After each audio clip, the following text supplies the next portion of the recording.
હારીજ તાલુકાની બોરતવાડા ગ્રામ પંચાયત બની સમરસ। પાટણ જિલ્લાના હારીજ તાલુકામાં કુલ 35 ગામડાઓની ગ્રામ પંચાયત ચૂંટણીઓમાં 12 ગામો સમરસ જાહેર કરવામાં આવ્યા હતા, જેમાં હારીજ તાલુકાના બોરતવાડા ગ્રામ પંચાયત સૌપ્રથમ વખત સરપંચ સમરસતાથી 18 આલમે તમામ જ્ઞાતિએ સમરસતા દાખવી મહિલા સરપંચ તરીકે ઠાકોર ચંપાબેન વનાજીના હાથમાં સરપંચની કમાન સોંપી છે।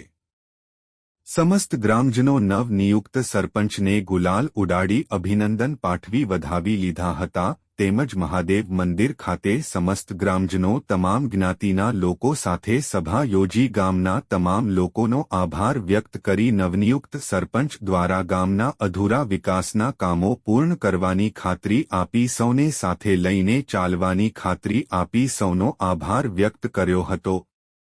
આગામી સમયમાં ગામમાં વિકાસલક્ષી કામો વેગવંતા બને એવો ગ્રામજનોએ આશાવાદ વ્યક્ત કર્યો હતો।